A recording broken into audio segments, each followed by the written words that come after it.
everyone. My name is Kurt Bachman, and welcome back to The Ultimate Dish. Today, we're excited to welcome Chef Matt Kuerbis, one of our own chef instructors right here at Escoffier, teaching plant-based culinary arts and hospitality and restaurant operations management.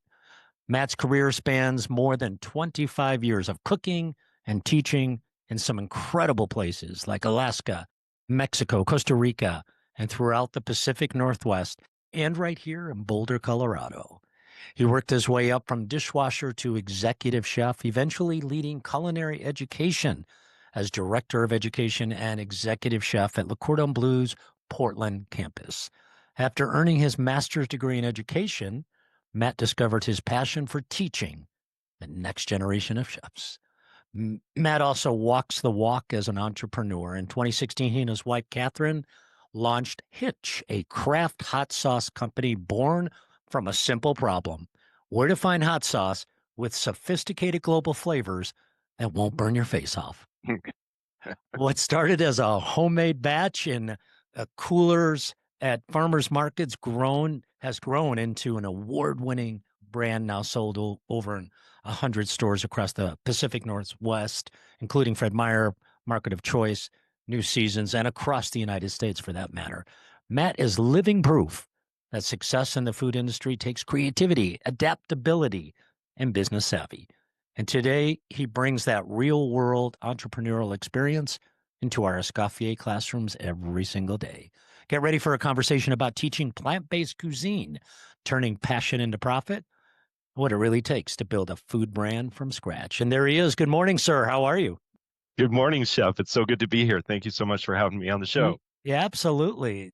Totally stoked to have one of our chef instructors on the show and talk entrepreneurship. That is a great, let's say, dream that our students have. But before we dive into all of that, our audience will figure out pretty quickly that you and I have met. And I've got to ask real quick, how's life in Portland right now? Well, life in Portland is no longer. I'm down the road in Salem, Oregon, so about 45 minutes south, and life is good. I mean, I'm teaching, I'm doing what I love, I'm making hot sauce, and being in a beautiful environment. As you know, like Colorado, Oregon, these places are incredible places to live in. Yeah, we're spoiled. We're spoiled. And as we chatted, and my second daughter, Kirsten, and her beautiful family are right there in Salem, just across the bridge from you. And my older daughter's a little further north. She's over the river into Washington. So, yeah, you're a Buff, ironically. You're a Colorado Buffs, go Buffs, and I'm a Duck. Let's go Ducks! Oh my gosh, what a crazy world. So, we're gonna have to do a house trade. Yeah, we could do that. We could do that for a good game, right? For a good game, and it's funny because I've got to fold the Beavers into that too, because my second daughter, Kirsten, who lives in Salem, is a Beav, and so is her husband. So, right. I have to wear those shirts that have ducks on one side, Beavs on the other. Right. But hey, by the way, I just remember this from a long time ago when we were doing some of those trips up to Canada, with the Le Cordon Bleu chefs and all that. You're a guitarist, aren't you? Aren't you a musician as well? I am. Yeah. I play music. I play in a band. Yeah. Love music. Yeah, I love it. I love it. And you can see the theme, right? So when you're talking to thought leaders in the world of food, right? And especially chefs, it's, music always sort of, folds its way into it. So later, I'm going to ask for your top 3 bands of all time, no particular order. We'll talk about that. Music, motorcycles, speed, stuff like that. I have to stay off the motorcycles. Okay. But, music. Well, I have one, but I stay off of it. That's the big joke in the house. Like, how long is that motorcycle going to stay there? My gosh, I love it. But did you bring a guitar by any chance? Is it within reach? The guitar is not within reach. You're at the coast, right? Yeah, I'm at the coast right now, so the guitar had to stay home. And when we come out to the coast, the dog takes up most of the back of the car, so I can't fit the guitar in. I got it. What kind of dog? Black Lab, 2-year-old Black Lab. Perfect. Oh, 2-year-old Black Lab. Oh yeah, and he's a handful. What's her name? It's Sam. Yeah, Guy. Yeah. So hoping he's not going to come knocking on the door at some point. That's okay. Sam wants to come in, see what's going on with Daddy. He can certainly do that. I had a Black Lab named Sam growing up. I Oh, wonder if you put it in the chat GPT, I guarantee you Sam is probably the most popular black lab you're name, probably right. name in history. I Well, love that. he came with the name Panther, and I was like, Oh, Panther doesn't work.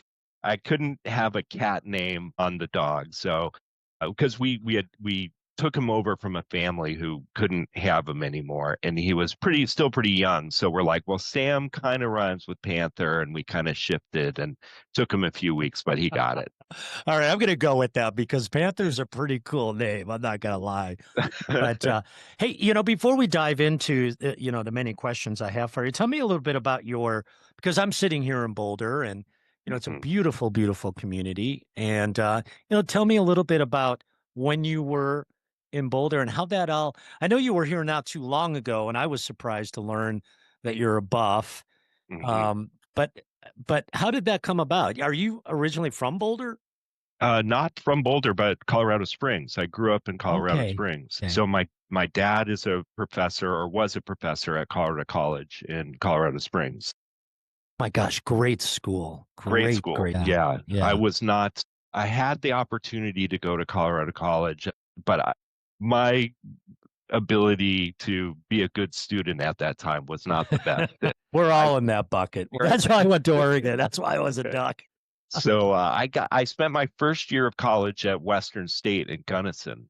Oh, no And way. Okay. yeah, Okay. and then I transferred up to Boulder because I wanted the big school. And my brother was at school at Boulder, and so that was back in '91 when I got to Boulder, and so I was there, graduated from Boulder in '94, and that's where I got my cooking start. Okay. Where, Uh, where, where in Boulder did you cook first? So first job was washing dishes, as the position is called hasher at a sorority. Oh, I love that. I love that. That's hilarious. Okay. Yeah, so that was the first job, and then that opened the door to the Rio Grande Mexican restaurant, which is an institution, It is Boulder. indeed. It is Yeah. indeed. Oh my So that God. was, and back then it was still a hole in the wall. Like, it was down on South Pearl, like on the other side of the Pearl Street Mall. Okay. And Yeah. Yeah. so just a small little restaurant. And while I was there, they changed to where they are now. Got it. Got it. Yeah. It's such a small world. So, and I think you may know this, maybe you don't, but I went to high school in Gunnison. So we moved, my family moved, my dad's, a pastry chef, and we moved to Colorado in the 70s. And, Crested Butte was just starting to, come Mhm. around. And back then it was called Western State College. And it was a really cool place because, maybe 4,000 students at the most. People came there to ski and Mhm. grab an education in their spare time, right? So that's just and so we had a hotel and restaurant there. So all of our worker bees, were students at Western, and it's really developed over the years. Though they are now, a full blown university. So I think Oh, okay. Western Colorado University, Okay. I didn't similar know that. similar population, great football team by the way, and little known fact, completely useless trivia, but their football stadium is the highest elevation football stadium in the world, at over 8,000 feet. And yeah, the Mountaineers are doing great. The campus is beautiful, and They're kicking long field goals. they are that just Yeah. hang in the air for Yeah. for moments. It's Yeah. just crazy. But what a small world.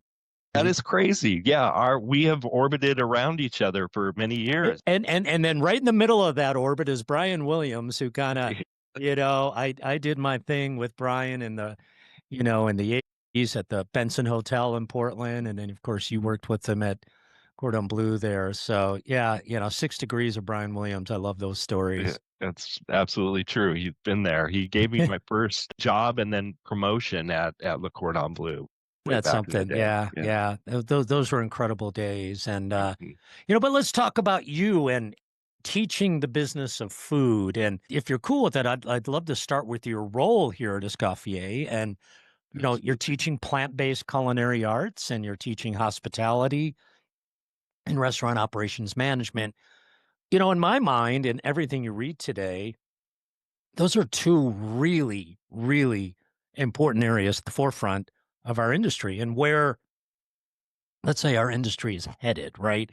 Um, as we're getting ready for this, I read a quote of yours, and it says basically, success in the food industry takes creativity, adaptability, and business savvy. Love that word. I teach to inspire confidence in both craft and entrepreneurship, helping students turn their passion into a sustainable career. In many ways, that really captures this dual approach. Let's how did you get there? How did you get into teaching? Mm. What made you pursue a master's degree after all those years in professional kitchens? Because it's a very attractive path for a lot of people, right? So that you can kind of Mhm. give back to students. I did it.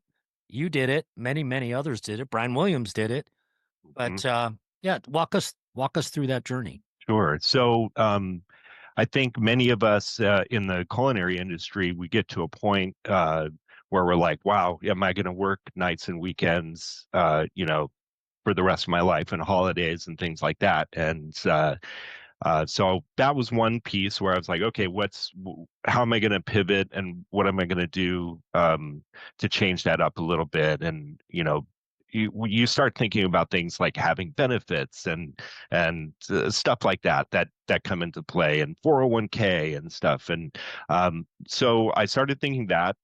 In addition to that, I come from a family of educators. My father is an educator for his entire career. My brother is a professor, and so I was like, okay, that's kind of in the family uh, blood. And so I was like, okay, I think I'll go back and get a master's degree in education and start working towards the education pathway.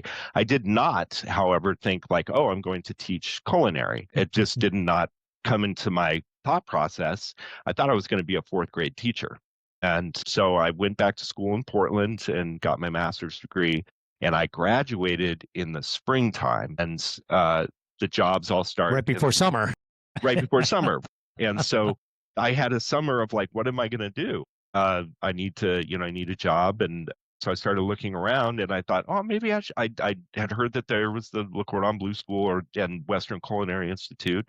And I thought, well, maybe I could teach in the culinary school, and looked, and there happened to be an opening. And so I went in for the interview, and so brought my 10 years of at that point, it was 10 years or so of culinary experience, and then my master's degree in education. And that was a good combo for teaching at the culinary school.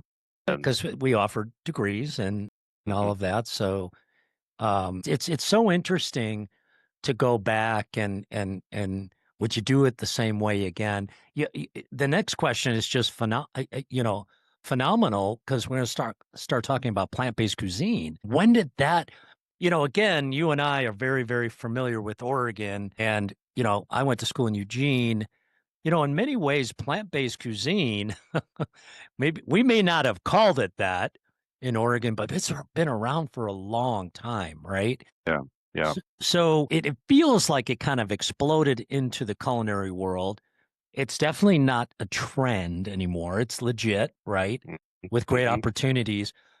What drew you, fast forward, what drew you into teaching plant-based culinary arts? And, not to put you on the spot, Matt, but, what are the biggest opportunities for cooks and restaurateurs and entrepreneurs and chefs in that space right now? Yeah. Well, my dirty secret in the plant-based cuisine world is that I eat everything. But That's a good secret. yeah, it's a good Yeah. secret. But for me, it came from actually my wife, who, when we met, vegetarian, uh, had been gluten-free, dairy-free for 20 years or so. And so that was, you get introduced, somebody introduces you along the way to like, hey, this is the way I eat, and I feel like I should be able to eat this way wherever I go, going out to restaurants. And I would like to have the opportunity to eat out, but also not just have to eat an iceberg lettuce salad. And so when I cook at home, those are the thoughts that are in my head all the time of like, how can I cook for this person and also cook for me? And so lots of that experimenting over the years of how do I produce something that tastes really good, that's going to satisfy my wife's needs. And then it's combined with a pillar of what I teach my students all the time of hospitality. We're in the hospitality industry and we're here to ensure that our customers are going to have a good experience. So whatever their needs are, that I believe is something we should be meeting. I remember in the early days having chefs around me that were like, oh, these people with their gluten-free things and their, and I was always like, no, we have to serve them. This is really important. And so that's our job. And I teach that to my students, at the one of your pillars needs to be, you always have to remember we are hospitality. We're here to make people happy and create a wonderful experience for them. So if that means their diet requires a particular pathway, gluten-free, dairy-free, plant-based, then we need to meet them there and create something that's delicious. And now with everybody playing in that world, we can create wonderful, beautiful food that's Yeah. plant-based.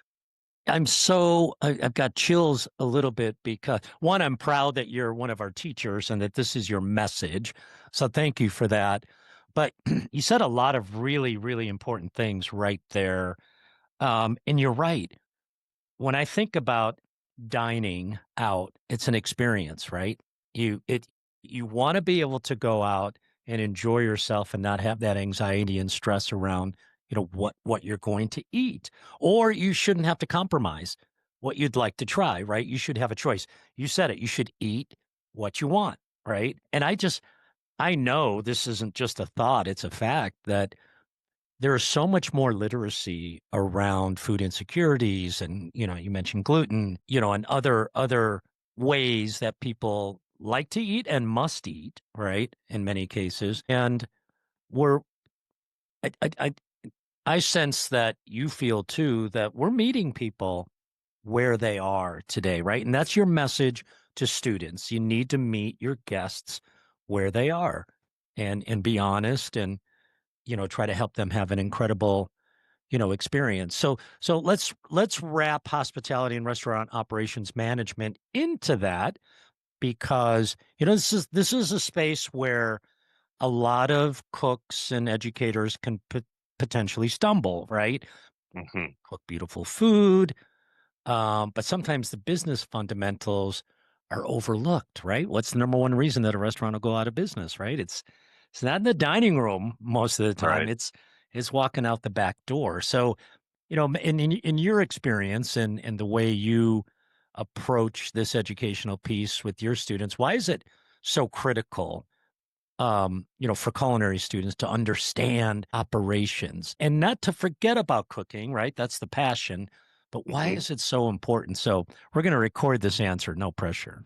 Well, at the end of the day, the doors have to stay open. So that means financial management and having a good sense of where all the money goes. Fortunately, in our industry, it's not too difficult to do the math, which is a fear for many people. I've taught the math of around running a restaurant and running a business for a while. And for those that are fearful of it, I always say I had a math teacher once who was at Le Cordon Bleu who said this to me about math. He said, we're dealing with percentages, decimals, a little bit of fractions, but everybody goes to like the side of a road. He explained it this way. You go to the side of a road and you look to see the distance that you have to cross. And then you look down the street and you see where that car is coming and it's speeding. It's a moving car. And you're making a calculation in your brain. Can I make it to the other side of that road without getting hit? So it's a very complex equation that you're working through in your head. So you do complex math. It's just that we're writing it down on paper and sort of putting some more definition to it. Encountered a lot of students over the years that are like, oh, okay, like you're right, I can do complex math. I believe people aren't bad at math. They just don't do it. And so there you go. But we have to keep the doors open. And so it's really a matter of putting the structure in place so that they know like, okay, these are the steps I need to go through in order to have this success. It's not Zen in the art of running the kitchen. It's a science and we've got to put it down on paper and understand what it is. you have to have the patience to do that, which is one of the skills. It's more, you have to develop patience. That's the skill you have to develop, not math. Not Matt. Well, I love the analogy of the crossing the road too. And I think about, and you probably remember these days too. I can remember being on the line during lunch of my restaurant, and of course, that's when the fish vendor would walk in, right, wanting to know, what I wanted for the evening. But so much of it is muscle memory too, and so much of it is just almost common sense, right? So you're cooking away, the vendor's, yapping behind you, letting you know how much the halibut's going to be per pound. And without even thinking about it, while you're plating a dish or asking a server to come grab something out of the window from the pass, you're calculating in your head, a 6 ounce portion is going to cost me X after waste, and this is what I'm going to be able to charge for it. You almost don't even think about it. It's just like standing on the side of the road and calculating in your mind how fast that car's driving and how much time do you have to get across the street. I love that. And I honestly, truly believe that those stories are the best way for students to learn, to get it. You're Mhm. meeting them at a place where you can kind of be comfortable. I always say that, when we hire new instructors, my number one question is always, are they a storyteller? Do they have Mhm. stories to tell? Can they motivate people, right? And you still got to get through the learning objectives, but I love, love, love the stories. And so as we segue into Hitch here, I love this, right? Because you got your master's degree in education. I got my master's degree in education. And I remember during that time more than ever. In fact, Matt, I have to tell you where I'm going with this is that you're never a better teacher than when you're learning yourself. So do you remember those days when you were at Portland State grabbing your degree, you were probably yapping away at anyone who would listen because you were learning every single day, right? Absolutely. And you Well, probably go first. I'm so excited to talk about this well, topic. you get to turn around in those moments and take what you're learning and put it into practice immediately when you're going to do your student teaching. So It's yeah, just natural, like right?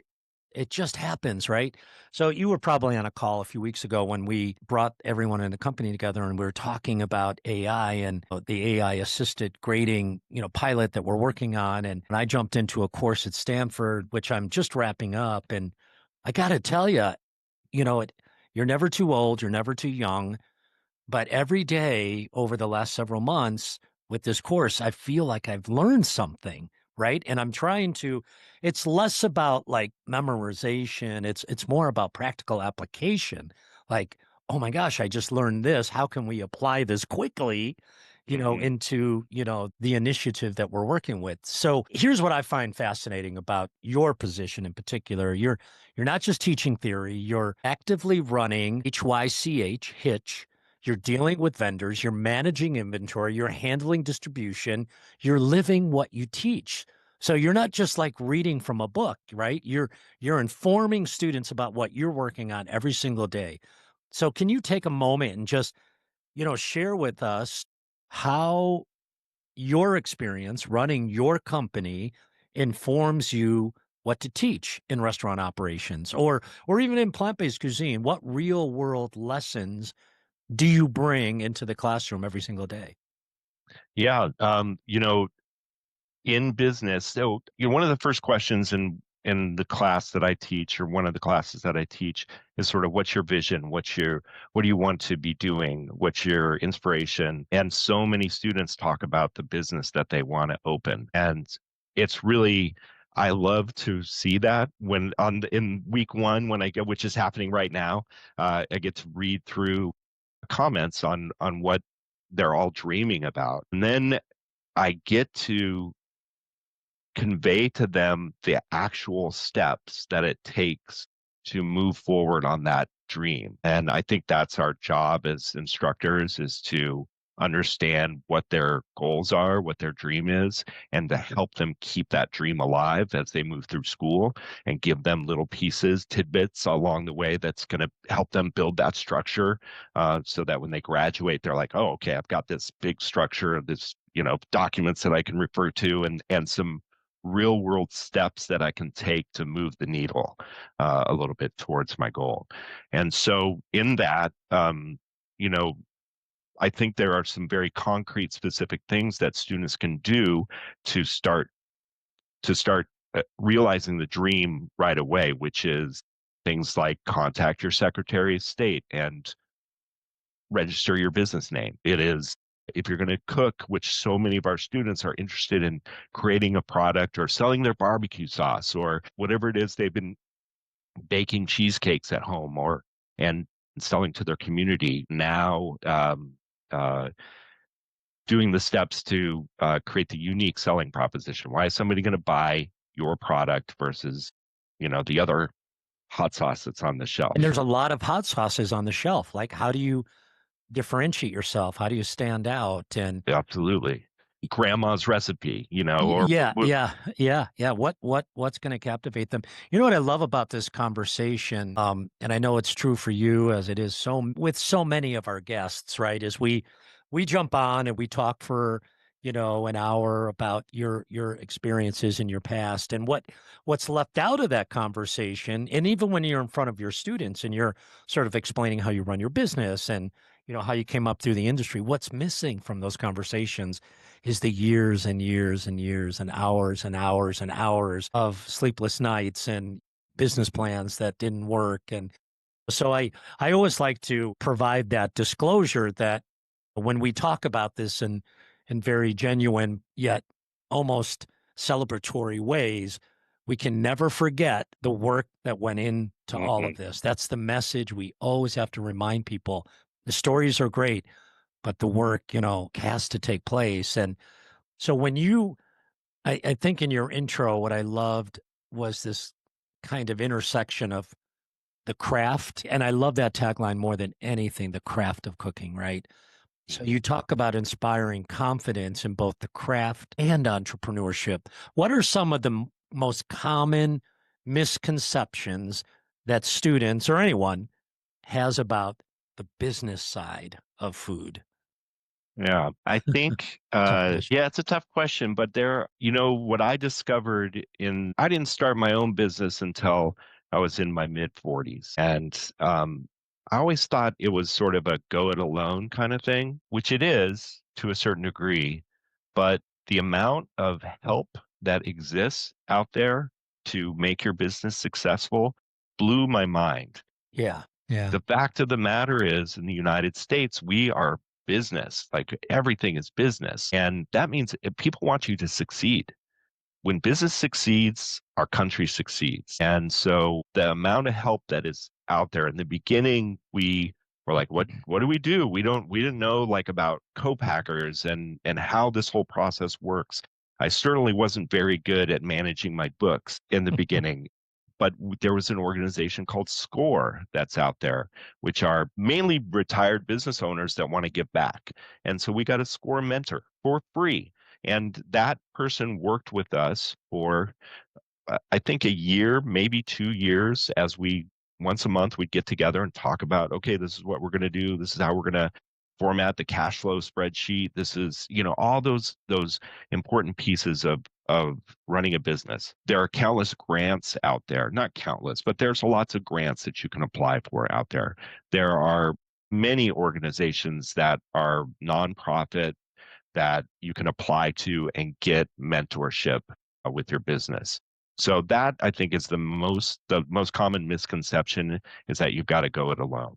There are so many people that want to help you. And with the Escoffier, as the students that are coming through, us as instructors, that's what we get a kick out of is when our students contact us later and say, hey, I'm working on this thing. How should I approach this? And you get to continue to teach.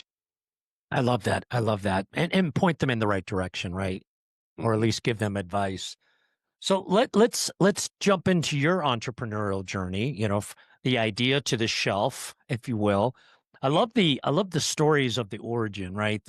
Especially the ones that start with solving a problem. Like you don't want to burn your face off. But yours began in Costa Rica. So we're going to come back to that in a minute Yep. because when I was doing some research on your business, I stumbled and I think I knew this. I think I knew you were doing culinary retreats, but I knew the one in Italy. I didn't know about the one in Costa Rica. You call it a fun and logistical nightmare, I can imagine. Tell us a little bit more about that and how that all came about. Sure. So my wife and I had moved to Costa Rica, and I was the head chef at a retreat center down there. And in that process, we started Hitch as another revenue stream. And after we got Hitch going, we were like, we really want to have a good time still. We had come back to the United States. We wanted to still visit Costa Rica. And we had been serving people that had come down for yoga retreats and wellness retreats and things. And we're like, well, why couldn't we do that same thing? And so we started planning our first Costa Rica retreat back in 19, and we had a group of people ready to go. And we just really felt that our world needs more sitting down at the table together and eating food together and creating food together. And so that's why we started those retreats, just for a good time while we were trying to run our business. So it was just we wanted a good time. But our first retreat was supposed to leave on March 18th, 2020, Boom. which if Two you days remember, prior. Yeah. yeah, it was like the day that Gosh. everything shut down. So we had to cancel it. But we rebooted and did our first retreat, I think 2 years later, to Costa Rica. And so we took groups of people down just to cook and relax and eat food together. Isn't that great? And food is a beautiful medium, right, to bring people together. Where in Costa Rica are you or were you? So we were in southern Costa Rica, up in the mountains. So if you go down the Pacific coast of Costa Rica, many people know Manuel Antonio, which is a big national park in Costa Rica. Further down the road, there's a surf town called Dominical. And if you drive up into the mountains, an hour and a half from there, that's where we were. It was so cool to be deep. There's the beach in Costa Rica, which is amazing. But getting up into the mountains is a whole different experience, and it's incredible. I'm looking at a map right now. Was that close to the Osa We Peninsula? not quite that far south, but Okay. yeah, getting down there, you'll probably see a town called Dominical or Uvita, Yeah. and Yeah. Yeah. I love that. And again, the 6 degrees, someone who I graduated high school with in Gunnison, her name's Lana. She has a place called the Luna Lodge on oh, the Osa Peninsula. She's been there for 40 years. right. And she often posts and talks about the last time I talked to her and her mom, the mountains are what are so beautiful there, right? Mhm. The rainforest and all of that. So I just love it. I need to book my flight sooner than later. So let's go back to the retreat center and what sparked the Hitch idea. You launched that back in 2016, and you know you've mentioned the early days, and you've seen Farmer Lee on some of our shows, and he talks about farmers markets, and he has his own, and this idea of starting to introduce products to guests and locals through coolers, and that's grassroots, right? What did Yeah. you learn selling directly to customers at farmers markets? It gives me chills to even say that. And again, I'm not trying to minimize the work. It's a lot. But what were some of those big challenges going, from homemade batches to a shelf stable, commercially safe and viable product? Yeah. Well, the first sauce idea had been brewing in my head for a long time. So years before I started Hitch. But because in Portland, coming from Colorado, I was a pork green chili fan. Yeah, And yeah, yeah. so getting up to the Oregon, I was like, there's no pork green chili up here. Somebody needs to bottle pork green chili and sell it. And so those were the initial twinklings in my brain. about this. And then, bottling a product with meat in it is a whole different game than just bottling a vegetarian product. And so that was like, okay, I'm not going to do that. But in Costa Rica, I had started with the guajillo sauce, which was just a sauce I was making down there and putting out for the guests. Coming back to Oregon, I had that recipe developed, and I was going to a place called the Happy Bibimbap House in Salem. And I was like, oh, we should do a hot sauce with the sauce that goes on bibimbap. And so created that one. So I had the sauces, and we had to call the Department of Agriculture to get our kitchen certified to use as a production kitchen. And there's a lot of laws around cottage laws, and that's how students can get started. So a lot of rules that you have to follow to fit into this cottage law category, which allows you to produce food at home, certify your kitchen, and then go sell at the farmers market. Oh, wow. Okay. Okay. So, that's where students can go and get started, understand cottage law. And it's different in every state. It may not even be called cottage law in your state. So we could bottle sauce in the kitchen, but we couldn't do shelf stable. Like I couldn't bottle it and cap it and keep it warm, or not warm, but just not in the fridge. I had to keep it in a cooler. So you could put a label on it. And at that point, you didn't need a barcode. You needed your ingredients. But that was pretty much it, your ingredients and your logo. And so started doing that, dumping it in the cooler, going to the farmer's market, getting a booth there and started selling. The other thing I did was hot sauce happy hour. So I chose a bar in Portland. Do you know Prost in Portland? Of course. Yeah. Yeah. Yeah. So started Wow. advertising with social media, right? Hey, we're going to be at Prost, Fridays at 4 o'clock. Come for hot sauce happy hour. Have a drink, talk, chat about hot sauce and food, and sell sauce there. So it started selling sauce there, and so it really was like grassroots bootstrapping the process, and so moving though from that to being ready for grocery store sales, which is what I wanted. I had no idea about co-packers. I didn't the process, I was looking at bottling equipment and like setting up my own bottling line, and that was hundreds of thousands of dollars. And I was like, I can't do this. How do people do this? And then I learned about co-packers, and I was like, oh, there are co-manufacturers out there that will take your recipe and do all the work for you. And they'll get the FDA approval. It's called the process authority letter that you have to get for each product that you create.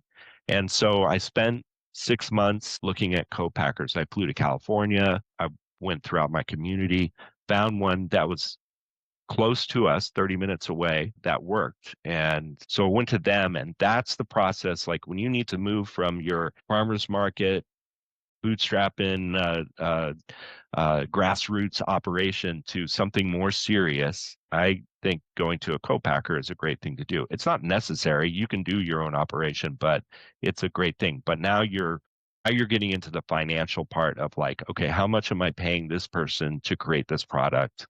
And now can I create a product and actually make money off of it? Yeah. Yeah. Such good lessons, right? For students, things you just don't think about, right? Mm. Ironically enough, several years ago, there was a chef instructor here who started a hot sauce locally, and it wasn't until he found a co-packer that he could really scale. He was able to scale, and just ultimately do that 100% full time. What's Now, the name of that sauce? oh gosh, I'll look it up while I ask you this next question. It's local here. I'll find it in just a second, but I want to talk about so you rebranded from Hoss Soss to HYCH, Heat You Can Handle. I love all of that, but Hoss Soss is a pretty cool name as well. So why did you rebrand, and how did you Yeah. develop, you know, the whole selling proposition of global flavors? I love that. Yeah, with there, there's a few different pathways in there. You have to create a unique selling proposition, as you know, like with a new business, what's unique? Why are people going to buy yours? Hoss Sauce was what I at the different chef gigs I was doing, I would make my sauces, and Hoss was a nickname. So Hoss Soss, and sauce spelled Soss. That's how that came about. But we couldn't trademark that name. So in the beginning, I did my own USPTO, which is the Patent and Trademark Office search for Hoss Soss. And what I didn't know at that time is that even if it's phonetic, if it's spelled different but sounds the same, that can cause a problem. So if you're in the same category, which for me is condiments, your name has to be really, really unique. It can't cross over. There can't be any mistake that, oh, this is that same product or that same company. So Hoss Soss, there was a Hoss Soss on the East Coast spelled differently, Sossauce, squished together. So I missed that in my search for similar names. And so we went with Hoss Soss. I applied for the trademark. And at the same time, I applied for the heat you can handle trademark because that was our tagline. Okay, Yeah, that's smart. Yeah, yeah, yeah. we were hot sauce and it's heat you can handle, low heat hot sauce. And heat you can handle came back approved. So we own that trademark, but Hoss Sauce got denied. And so then you're like in this process of like, okay, what are we going to We've do? got a tagline, but no name. Yeah, how are we going to change this? And we spent literally 2 years going through every name you could possibly think of for hot sauce, and everything is trademarked. This is why one reason why you see names that are kind of weird now and combinations of numbers and letters, and That makes so much sense. Yeah. it Wow. just Wow. you have People. a finite amount of clever names that you can come up with. Yeah, Carlos is called Chiporo, Chiporro. Okay, So I that's haven't heard of it. Chef Carlos's. And I think I told you, a couple of years ago about another buddy that I have here locally. His name's David. He's got a company called Seed Ranch. Oh yeah, I know Seed And Ranch. Great sauce. yeah, yeah, yeah. And he's a great guy too. And they have a lot of fun with that. So I here's where it gets really real for our students. The stories are really fascinating to me, but students are going to be like, how do I get there? How do I get there? So I want to be really honest here. I mean, you've created some really distinct flavors. You've won awards, right? So Mhm. that's a big deal. I'm going to say hundreds, but there's probably thousands of hot sauces out there, right? And Absolutely. and people grab at the sexy label. They grab at, for me, I'll be completely transparent. I like the idea of heat that I can handle because I can't handle a lot of heat. I just can't, right? And so you end up in hundreds of stores around the country. So if you could just walk us through the journey, I mean, what are the milestones? The journey from the farmer's market to retail distribution? That's a whole okay. So you got the co-packer, you got the trademarking, you got a business model that works. Okay, I can make some money doing this, but now it's retail distribution. Do you do that yourself too? Well, in a way, but over the years, what I've worked to do is to shift a lot of the responsibilities of the day-to-day running to external companies. At the beginning, I didn't want to be in the kitchen filling bottles every day. So that's where the co-packer comes in. Yeah. Shift the responsibility to this outside company. That's what they do. They do it safe. They do it. Yeah. Yep, Yeah. they're dialed. That's their Yeah. responsibility. Yeah. And then what was happening was I was two different things. You have to shift to become the salesman, right? You're no longer the passionate cook that's creating these beautiful sauces and tinkering in the kitchen. You are now the salesman, which is a difficult transition for people who are in our world passionate, driven people. They love the food, love the creation, but you have to make that shift, and that's probably the biggest hurdle to get over. And you But what probably know the most about, like, you could hire someone to do that, but it's not you. I Mhm. want to buy my hot sauce from Matt, not Yes. this salesperson over here, right? Yeah, yeah. Chef Matt. With a caveat on that, which we'll get to, but Yeah. because eventually you don't want your face being part of the business. That's another piece of the Yeah, puzzle. Yeah, yeah, another piece. sure, sure. But before that, it was being the salesman. So I was in the car driving to store, Oh, going, up and down the coast, like, hey, selling, selling, selling. And then building the e-commerce at the same time. So I was in the basement or in the garage packing orders, so that's like, okay, how do I handle all this stuff? So eventually I was like, I don't want that responsibility either. So now I get I'm just going to sell this business. That's what I'm yeah, going well, but there's a point to it all, and so we found a shipper. It's called 3PL. Like, so this is a different company that once we create the sauce at the co-packer, I don't even see it. It just gets shipped to the shipper. They store it and they pack all the orders on the day-to-day basis. So now I'm not like wrapping things in bubble wrap and spending my time doing that. So now I can just focus on sales. Now I'm going out to the restaurants and the grocery stores and making the contact to do the sales. But I don't really want to do that either. You hire brokers. And in this whole process, you have to ensure you have to go back to the math. Does the math work? In the beginning, doing farmers markets, you get high margins. You produce a bottle of sauce for $2 or $3 and you sell it for $10 or $11. So you get a good margin. But when you sell to a grocery store, you have all these people that are, okay, they make the sauce. You have to pay the people who are distributing the sauce. All those people get a piece of the pie. So your profit wedge just starts to shrink, shrink, shrink. But if everybody else is doing the work for you, that's okay. You're running the business, you're being profitable, and it starts to turn into this humming machine that all the pieces are in place, and you just have to manage that from up high and then continue to find the new customers. And and the that's lesson for students, I was actually going to ask what the biggest gap between, what students learn in culinary school and what they actually need to know to run a business. You've kind of addressed that.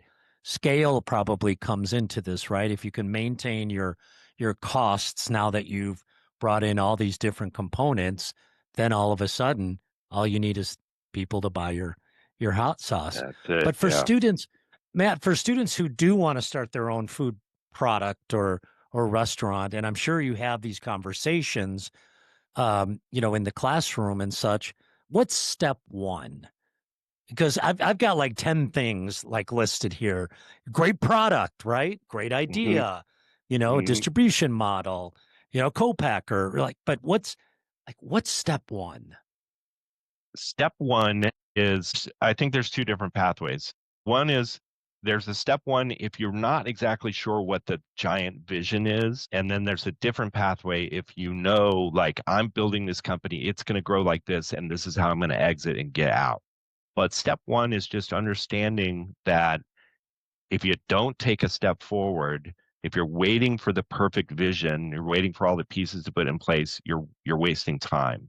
So step one is registering the business.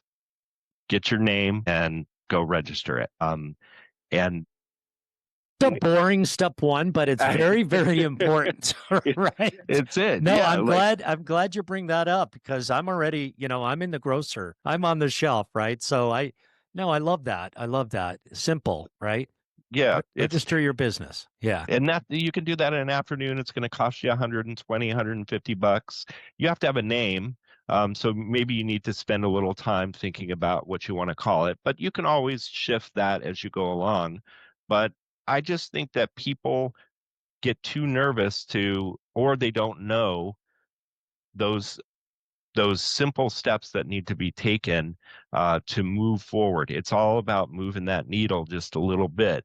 And so if you wait, and I teach this in food service management, if you wait for perfection, don't let perfection get in the way of progress. Sure, sure. Sometimes speed and impact is good, right? Perfection can wait for a hmm minute. So here's a little bit of a tougher question. You talked about COVID and how you had to pivot or even wait, right? What has your journey with entrepreneurship taught you, and how do you pass that along to students about resilience? Oh gosh, how many times have we all, I'm sure, been like, I'm not doing this anymore. And it just keeps getting tougher, right? Certain Yeah. times, right? And I imagine I'm trying to tie this now, talk about resilience, but I bet it made you a better teacher. Absolutely. you get clarity, and clarity never stops getting clearer over the years because the problems keep presenting themselves. And It's life. the Yeah. yeah, and so then you deal with that problem, and now you know how to deal with that problem, and the picture gets clearer. But then there's another problem, and you work to deal with it, and the picture gets more clear. And that's just over and over and over again. And so, one, recognizing that that's the way it's going to be. If you're going to journey down this pathway, you're going to hit problem after problem after problem. So, you have to remember a few things. You have to remember what drove you in the beginning, the thing that really feeds you. For we were talking about this yesterday, my wife and I, because she's 50% of this business. Her driver is the newness, like a new sauce. And we haven't done a new sauce for a long time. And I can see her interest in the business wane because of that. And we had this conversation 2 days ago with some other sauce makers, and we figured out how we could make some small batches of sauce and get that creative back in, that creative energy back in. And it really lit her fire. And, watching that. And so you have to know what lights your fire and remember to bring that back in as you're going through this process. I love that. And I think it's incredibly thoughtful of you to mention, your wife, Catherine, as your equal business owner. Very, very, very wise, my friend. Very Yeah, that's wise right. to say that and, give Catherine our best. Um, and I think I know what you're going to say here. And I'm sorry. I, I just think these are such great lessons for so many of our students who come to us looking for what they can do next, whether it's a food truck or, a business like this, or they want to open up their own restaurant or, whatever it is.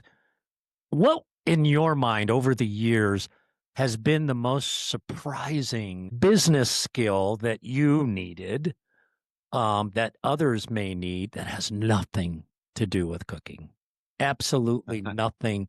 I mean, you've talked about the co-packing and you've talked about all of the steps, but what's the one thing that just really kind of surprised you?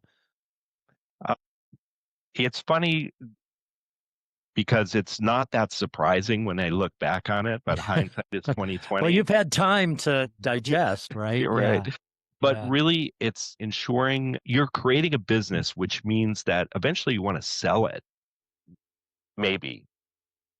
I love that you said, of course, Yeah. right? It's the dream, right? Yeah. You Oh, want to build this thing, and hopefully somebody down the line is going to go, I want to give you millions of dollars for this. And it's not something that I started this thinking, but as I went through the process, you realize that you may have a better chance of that big exit down the road if you start with that vision in the beginning. But it's counterintuitive to start a business thinking, how am I going to sell this? yeah, but it's not wrong, right? There's everyone goes into business for different reasons. Sometimes they want to leave it to their children or scale and really, create something amazing. But I'm just glad you said that because it's okay for a student that's learning business to to understand that some businesses are built to sell to someone else, right? Yes. And there's nothing, absolutely nothing wrong with that. What what's next for, we're going to keep you busy at Escoffier for quite some time, but what's next for Hitch? You kind of started to touch on that a little bit. We got to get Catherine pumped up here. Yeah, yeah. So what's next is the continual pivot, right? You have to continually kind of move your vision and keep bringing things in and building in different ways that you never would have thought when you started the business. So we this year added half-gallon jugs for restaurant service because we're trying to get away from farmers markets because that's a time suck. You're always like, okay, I got to get up, get going. So every weekend for the past 8 years, we've been every weekend, farmers markets, farmers Do you markets. go to the do you go to the one up by Portland State? I mean, We do not do that one. There are rules at that one that we don't meet, meaning you have to buy your products. Like if you create a bottled product, you got to support the community yeah. right there. Well, But it's a very well known, massive, markets. yeah, we Yeah. did Beaverton for many Oh, yeah, years. sure, Yeah. sure. Yeah. So Salem we, has a decent market, right? Right yeah, down great south. market. Yeah. Yeah, Yeah. similar to the Beaverton market, which we also did that's been our home market for 8 years. But the next pathway is, speaking of sales, is we are now working on how are we going to set this up to be able to sell to somebody. And that takes some work, which starts with ensuring that when you do your financial books, typically QuickBooks, that you've set them up properly from the beginning. And that you may need to hire help to do that. We did not hire help. And boy, did we mess up. And we literally are paying for some mistakes that we have made years ago in trying to restructure and get everything to clean looking, very organized books so that somebody who might want to buy this can easily go in and understand all the numbers over the years and what the projections for the future are going to be. That single bit of advice right there may be the most important advice. Yeah. Because if I'm Kirk buying, your business, Hitch, I'm going to want to know all of that. Like, what am I Mm-hmm. getting into? What do my expenses look like? What do my potential look like? Yeah. Yeah. Yeah. That's brilliant, brilliant, brilliant. Oh my gosh. I don't know where the time goes. What a chat. Thank you for taking the time, but I'm not going to let you go until I ask my final question. The name of the show is The Ultimate Dish. So in your mind, or Catherine's, or both of your minds, what's the ultimate dish? Oh my gosh. Well, anything with HYCH hot sauce. I totally walked into that one. I walked into that. So what do you like to put Hitch on? What's your favorite flavor? And what do you like to Okay. put it on? Well, we've got 5 flavors. My 2 favorite flavors are the bibimbap and the pineapple. I love pineapple hot sauce. Yeah, Yeah. sweet heat. Sweet heat. Love Mhm. it. Yeah. So good. I think really what I've been doing lately is smoked chicken thighs with the bibimbap and Nice. then a nice ciabatta bun toasted perfectly, and then a slaw, just like a sort of a Nashville hot chicken sandwich kind of, but just smoked chicken thighs. Oh, good. I like it. We haven't had that. We've done over 150 episodes. I like it. I like it a lot. So what's left for you today? Are you going to enjoy the day, or are you doing some business here on the coast? I got a grade. I got students to attend. Attaboy. That's the right answer right there. Yeah, Oh my yeah. gosh. I will say this, we have gotten the business to a point where although I could spend every day really on sales and getting out there, it is now running itself. I send a purchase order off and sauce is produced. I ensure that the shipping is happening every day. So I only have to put a few hours, a day into the Hitch stuff. And that's great. It's great to get a company to that point where you can I should be working hard on it, but I like to teach. This is where I I'm love it. spending my time. So no, but you deserve that ability to kind of step back a little bit, watch the business do its thing. And gosh, thanks for sharing. It's so good to see you. So good to discover a few things that we continue to have in common. Thanks for all you do for our Escoffier students. I'm gonna come by. I'm coming to Boulder in November to watch the Buffs. November's the perfect month. We've got a crazy October, but we'll be open arms in November, buddy. All right, I'll come say hi. All right. All right. Thanks so much, Matt. Take good care. Thank you. Bye-bye. Bye-bye. Thank you for listening to the Ultimate Dish Podcast, brought to you by Auguste Escoffier School of Culinary Arts. Visit escoffier.edu/podcast to find any materials mentioned during the podcast, including notes, links, and other resources. And if you can, please leave us a rating on Apple or Spotify and subscribe to support our show. This helps us reach more aspiring individuals ready to take the next step toward their dream careers. Thanks for listening.